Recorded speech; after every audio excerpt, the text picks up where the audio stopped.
everybody, welcome back for day 19 of 100 Days of Halloween. I hope you guys are doing well. In my world, it is Sunday, and that means the weekend is almost over, and most people will be going back to work. And I hope you got some relaxation and some crochet time done, or some crafty fun done. So with that, let's get into it.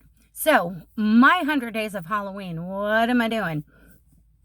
Well, my friend Rainee over at the Woolly Llama Shop had this brilliant idea of making a Halloween blanket, and she was discussing it with me, wanted to do like a crochet along kind of thing, and which I was all about because I've wanted to make one too for the last several years and hadn't had a chance. And she decided that it would be fun to do it in bite-sized pieces by doing 6-inch by 6-inch granny squares, and which is perfect because a lot of us have lots of whips, lots of lifey things going on, and it's pretty easy to do a bite-sized little chunk of a 6 by 6-inch square. Whether you're going to do what we are or not, you could just do it in fall colors, Halloween colors. You can find cool designed squares and make sure that they're 6 by 6, or if that's your size. Or you can find appliques that are fall or Halloweenish and sew them onto the squares, which is a lot of what I'm doing, but I am trying to find designed squares already. So, I told her I was game. I would join in solidarity, and that way we could help cheer each other on. And if we were getting frustrated or falling behind, we could, continue to cheer each other on or hold each other accountable, what have you. So that's how this thing came to be. And if you don't know our lovely Rainee, check her out. She is in the description box. I think you will love her content. She is very, very, very creative. We do have some yarny friends and sisters that are also joining along in solidarity here and there. They may not be doing the whole 100 days for 100 squares, but we have our yarny sister Patricia over at the Yarny Cat Crochet, who is getting involved when she's able because she has a lot on her plate right now.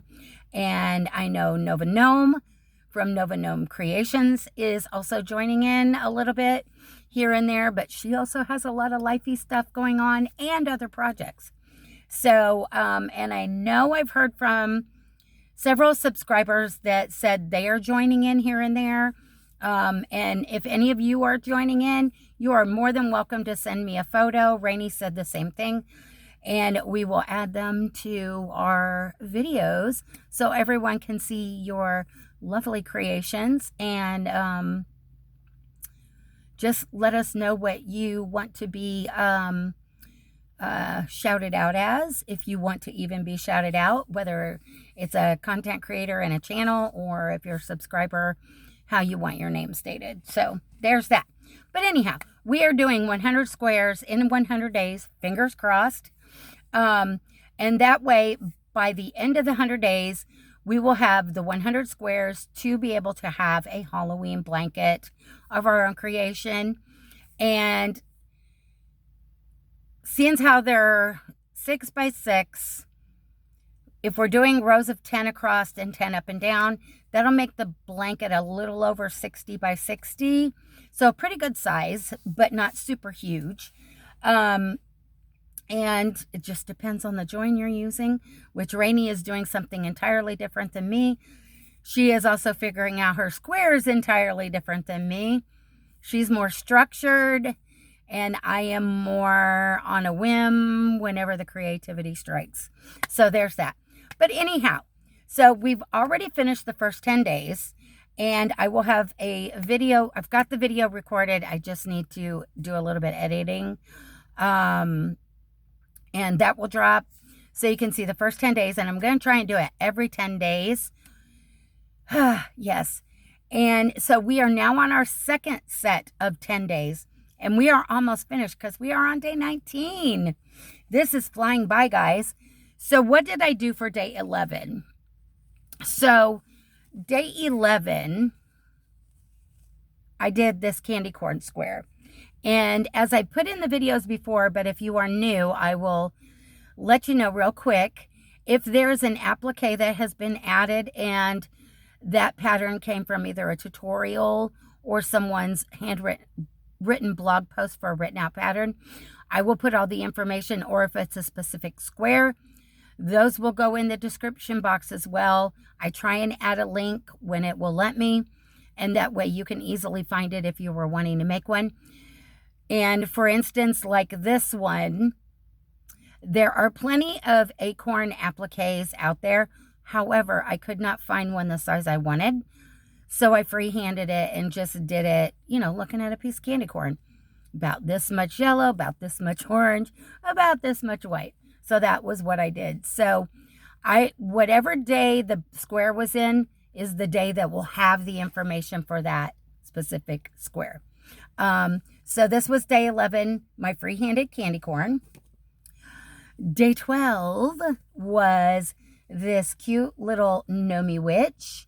The only difference with this pattern is it did not include this little crystal ball. I just free-handed a circle, and the hat is different. I did not like the hat. I thought it was too skinny and too small. So I just free-handed my own little witchy hat, and that was day 12. Day 13 was a spider. So the tutorial information for the spider will be in day 13. Day 14 was the spider web, because you got to have a web for a spider. And day 15, I did this cool psychedelic looking square. And my original intent was to put an applique on it. But once I got it finished, and all it is a solid granny square, I fell in love with how the colors ran together, because I'm using a lot of these fluorescent brights in my blanket. So I didn't want to put an applique on it because it would cover up so much of the coloring and it would just kind of take away from it. So I decided to leave it blank. So here we are with that one. And then day 16, yes, 11, 12, 13, 14, 15. Day 16 was this little kitty silhouetted in front of the moon with some little sparkly stars. And all this is a granny square, and it's in day 16's description box that starts out with the circle and you turn it into a square. I free-handed my kitty cat and the branch because I was feeling this kitty cat vibe, and that was what I wanted to do because I'd already done an owl in the moonlight. So there was that.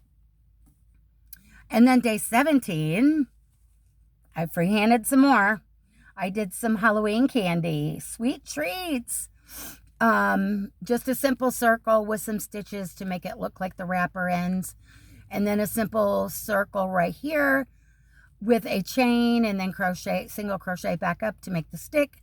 And then I just surface crocheted around the circle with some orange and to make the lollipop. And there we go for that one. And then day 18, because I know someone who loves pink, and if you don't know who that is, I don't know where you've been, go check out yesterday's video to see. But day 18, I did this Red Heart Super Saver in Magenta Sparkle, and I know it's looking a little brighter for you guys, but it is Magenta Sparkle, and it's really bright, almost neon magenta.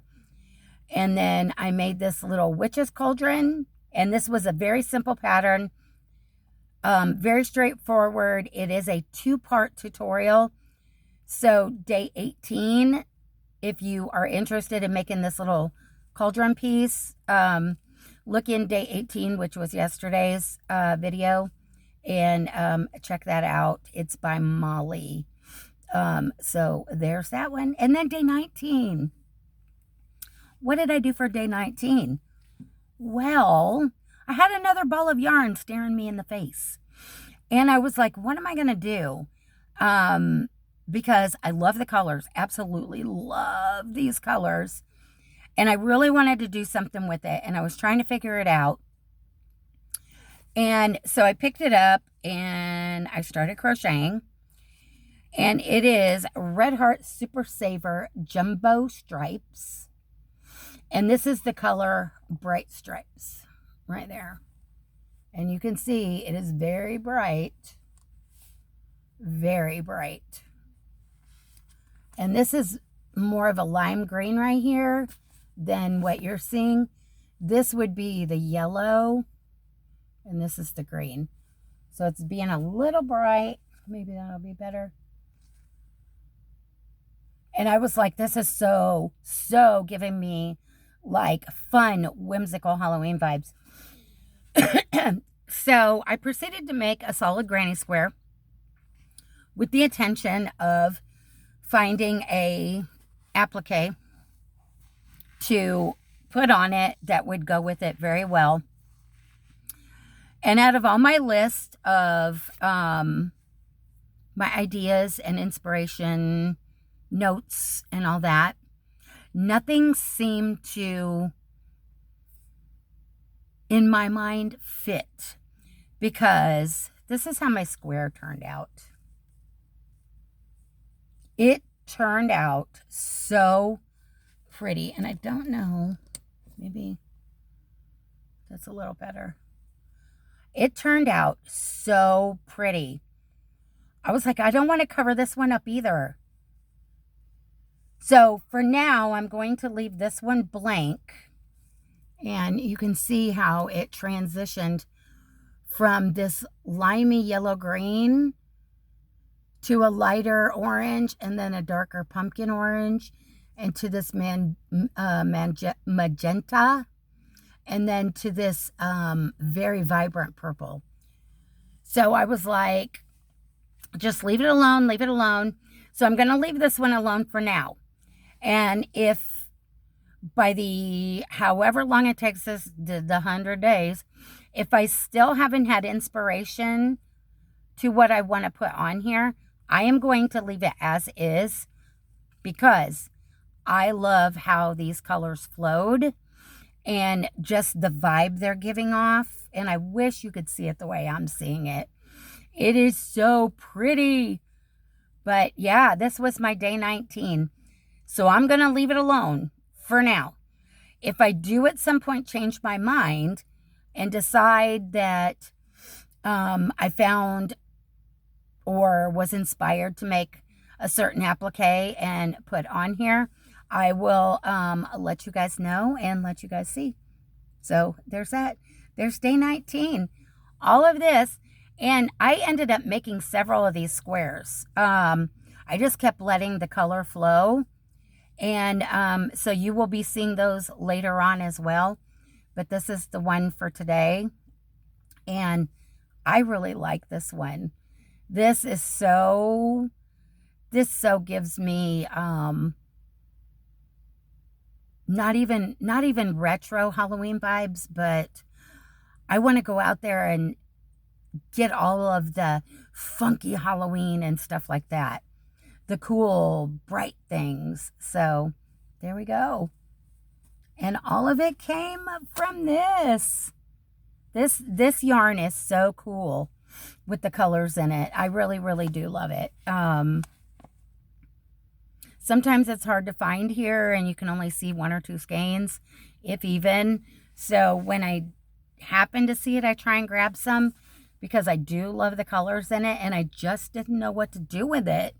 So now we've been working on some in that color and I really do like it, guys. I really do like it.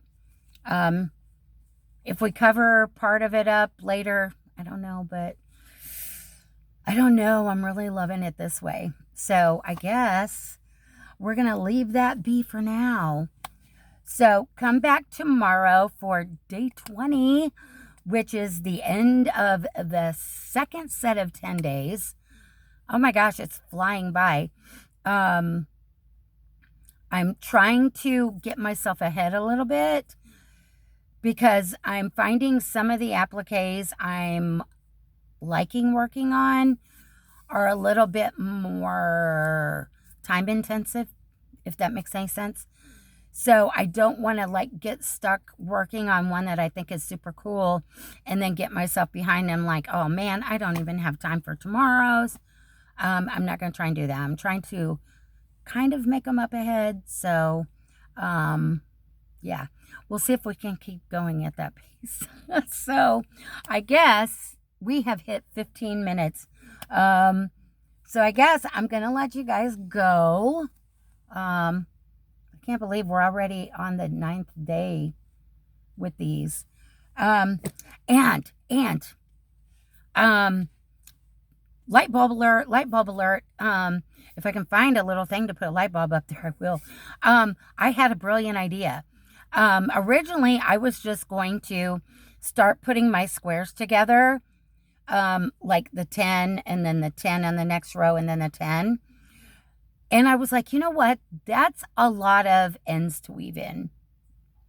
By doing it daily, you know, in between all of them, that's 9 little seams. And then once you put the next row on, that's 9 more little seams. And then another longer seam to put those 2 rows together. So my brilliant idea was to do, like, start with day 1 in the corner. And then day 2, like this. And I'll see if I can hold them up. And then day 3, almost like a C2C effect. And then day 4, I would put here, day 5 here, day 6 here, and just keep going like that, step stairs, until I reach like the 10 rows across and 10 rows up, and then start going back down like a C2C. I was thinking of that last night, and I was like, that is so gonna save some time and some work. Because if you think about it, and I'm going to try and hold these up right here so you can see, when you're putting them together, all I'd have to do is go whoop, whoop. And then when you put the next 3 on, like 1 here, 1 here, 1 here, you would just seam it here, seam it across, oops. And then go up and then over. So I think that's going to save a lot of ends to weave in, a lot of time, because it's going to be straightforward. And yeah, I'm excited to try that. I think I'm going to put it together from the corner out like a C2C. And then once, like I said, I hit the 10, then I'm going to bring it in. And I think that's going to work and be more time saving, more yarn saving, more mental health saving. Granted, I like to weave in ends. I'm one of those weirdos that find it therapeutic. But this is a huge undertaking with 100 squares. And we are under some time constraints so we don't fall behind. So I'm not trying to weave in 50,000 of them along the way. So anything I can do to, what's your thoughts on that? Do you think that's a clever idea? To do the blocks like I'm doing a C2C and then bring it in. I was thinking of that last night, and I don't even know why it just popped into my head.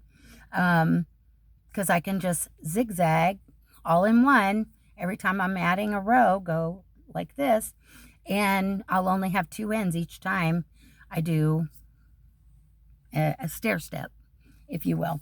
So with that, I guess I'm going to let you guys go. Like I said, I hope you had a wonderful weekend. Come back tomorrow for day 20. And also come back tomorrow for some Amigurumi Monday.